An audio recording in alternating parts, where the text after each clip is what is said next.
आज हम देखने वाले हैं cracking.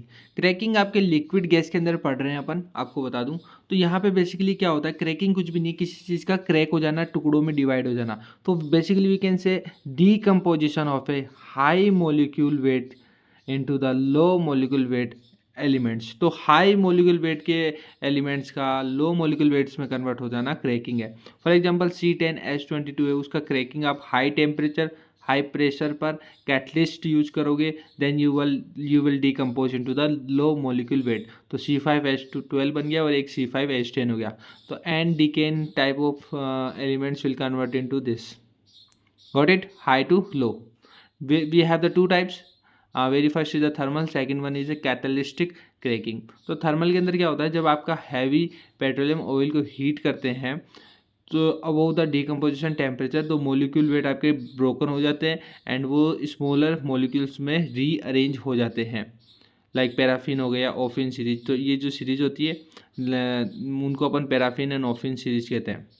So for example we have this are something anything, कुछ भी हो सकता है, बहुत लंबा हो सकता है formula. For this we are using only R and there is one more R dash.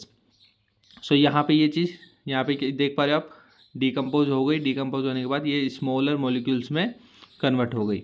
So there are more thing also into this कि thermal cracking can be carried out either in the liquid phase and the vapour phase. Liquid के अंदर क्या होता है, 400 से 500 degree Celsius temperature and high pressure होता है, जबकि वेपर के अंदर क्या होता है, यहाँ पर 700 प्लस डिग्री सेल्सियस टेम्परेचर होता है। सो ये छोटा डिफरेंस है। जिसका सेकंड है कैटलिस्टिक क्रैकिंग। तो कैटलिस्टिक से ही नाम पता चल रहा है कि ये जो भी आपका क्रैकिंग है ना अप्लाई होगा, that will happen into the presence of suitable catalyst which is known as catalytic cracking. So we have the two types of this, fixed bed and एक है मूविंग बेड। तो फिक्स्ड बेड में क्या होता है, यहाँ पे तो प्री हीटर्स लगे हैं जहाँ पर आपका हैवी ऑयल आएगा, यहाँ से पास थ्रू होगा, वो कैटलिस्टिक बेड के ऊपर आएगा जहाँ टेम्परेचर होगा, चेम्बर है ये इनका। देन ये फ्रैक्शनल चेम्बर्स में आएगा एंड डिफरेंट डिफरेंट चेम्बर्स में जो फ्रैक्शनल बने उनके अकॉर्डिंग इसमें शिफ्ट हो जाएगा। वहाँ से कूलर के पास जाता है जहाँ पर कूलिंग प्रोसेस हैपन होती है एंड यहाँ पर जो भी कंडेंस्ड गैस है या अनकंडेंस्ड गैस है वो सब यहाँ पर दिखती है। तो कूलर का मेन काम आप समझ पा रहे हो, मैं और समझा दूंगा आपको भी। देन फाइनली ये आएगा आपका स्टेबलाइजर के पास जहाँ से अपन प्योर पेट्रोल निकाल सकते हैं। इसकी वर्किंग के थ्रू आपको परफेक्टली समझ में आ गया, डायग्राम था तो ये वर्किंग मैंने इस डायग्राम के थ्रू ही बनाई है, आप लाइन टू लाइन लिख के आना एग्जाम में। तो वर्किंग में क्या है कि आपका हैवी ऑयल लोगे आप, उसको एक फिक्स हाई टेम्परेचर के ऊपर आपने हीट किया। हीट करने पर उससे क्या हुआ, वो हॉट ऑयल वेपर्स बन गया, ठीक है, भाप बन गया, वाष्प बन गया। एंड इस वाष्प को आप फर्दर पास करोगे कैटलिस्टिक चेम्बर में। इस चेम्बर में आपका फिक्स्ड बेड वाला अपन यूज करें जिसके अंदर सिलिका एल्यूमिनियम जेल होता है, जिसके थ्रू क्या होता है बेसिकली आपका जो वेपर है ये फर्स्टली आपका 40% ऑफ हैवी ऑयल आपका पेट्रोल में कन्वर्ट हो जाता है एंड सेकंड आपका यहाँ पर 2 to 4% कार्बन है ना, जो आपकी इस जो कैटलिस्टिक का फिक्स्ड बेड है उस बेड के ऊपर क्या होता है, डिपॉजिट हो जाता है, जिससे वो बेड डीएक्टिवेट हो जाता है एंड उसको बाद में क्लीन करना पड़ता है।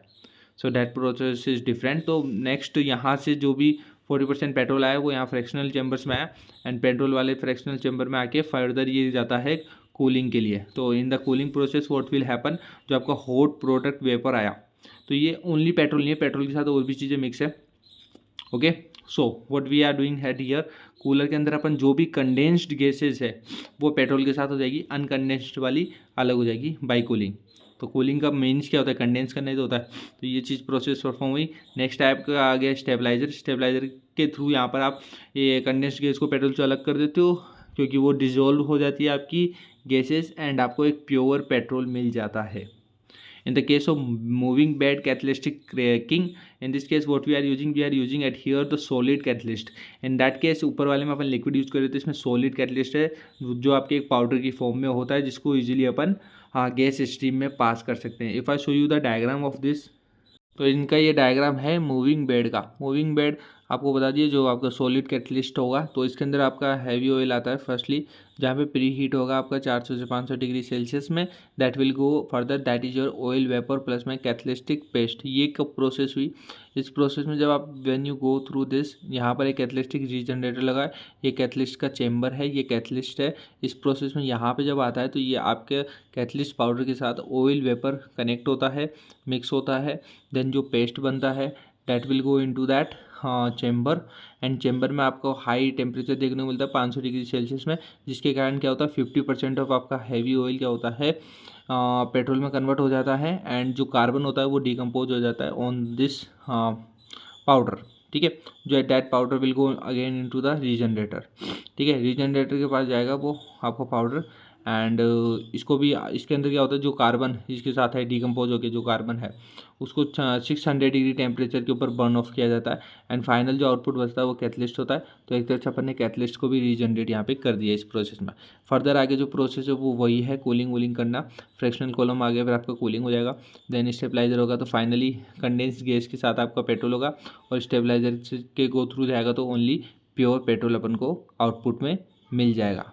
तो आपका ये था moving bed catalyst cracking. So I think now it's clear cracking क्या होता है, क्या टाइप्स होते हैं, उनके अंदर फर्दर क्या टाइप्स है। सो मिलते हैं नेक्स्ट वीडियो के साथ में। जय हिंद जय भारत। प्लेलिस्ट में बने रहिए and please share this playlist with your friends. Okay, thank you.